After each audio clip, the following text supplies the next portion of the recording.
Surely we're going to be keeping an eye out on all those events, but let's move on and talk about some of the important things that have happened overnight in terms of jobs data for the US markets. Now, stronger than expected jobs data brought some cheer for the investors. Non-farm rolls increased by 3 lakh for the month of March, well above the estimates of 2 lakh and at the most in 10 months.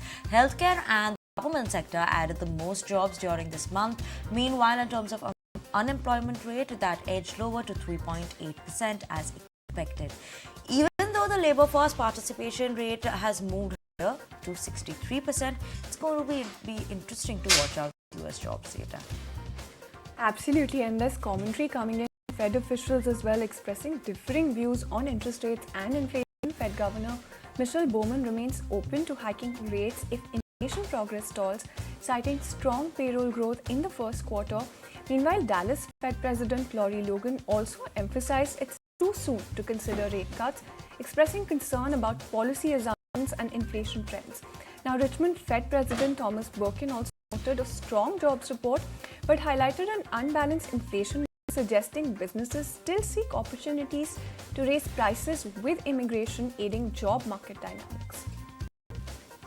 And Israel has withdrawn most of its troops from southern Gaza, leaving just one bridge amid ongoing talks in Egypt for potential ceasefire.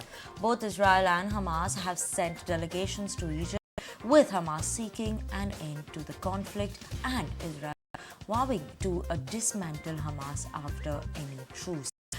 Israeli Prime Minister Benjamin Netanyahu insists on a hostage release as a part of any deal, while Hamas demands freedom of movement for Gaza residents.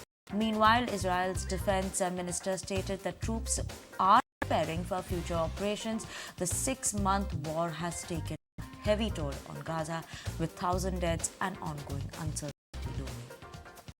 And amid the conflict, Iran has warned the United States to step aside as it prepares to attack Israel. This comes after a suspected Israeli attack on its consulate in Syria. A response from the U.S. is awaited. And in Japan, real wage continued their downward trend in February, marking the 23rd consecutive month of decline.